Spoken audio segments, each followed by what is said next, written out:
আসসালামাইকুম। দীর্ঘদিন পরে আমির ভাইয়ের সাথে দেখা হলো।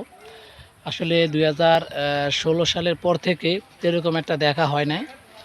তো আজকে গ্রামের বাড়িতে পান খাচ্ছি, তার সাথে আমির ভাইয়ের সাথে একসাথে হলাম। এটা হচ্ছে আসলে আমাদের গ্রামের বাড়ির সৌন্দর্য, যেটা হচ্ছে আসলে আমরা গ্রামগঞ্জে যেটাকে বলা হয় ডগি বলি আমরা, বা বিল বলা হয়। আসলে এখানে আমরা হাঁটাচলা করতাম ছোটোবেলায়, কিন্তু এখন আসলে সেই সময়গুলো আর মনে হচ্ছে না। তো এই স্মৃতিটা আসলে ধরে রাখার জন্য আজকে আপনাদের সাথে এই ভিডিওটা করা হলো।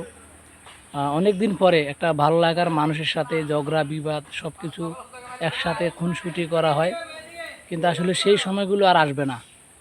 প্রায় 4 বছর পরে কিন্তু একসাথে হলাম। আলহামদুলিল্লাহ, অনেক ভালো লাগছে গ্রামের বাড়িতে। দোয়া করবেন যাতে ভালো কিছু করতে পারে বা আমিও করতে পারি, আপনাদের কাছে সেই প্রত্যাশা। আমরা লিটন ভাইয়ের কাছে 1 মিনিটের অনুভূতি শুনতে চাই। লিটন ভাই, সব মিলিয়ে আপনার কাছে কেমন লাগে? আলহামদুলিল্লাহ, সব মিলে ভালো ঈদের আনন্দ। আপনাকে পেয়েছি অনেকদিন পরে। যাক, আলহামদুলিল্লাহ, আমাদের অনুভূতি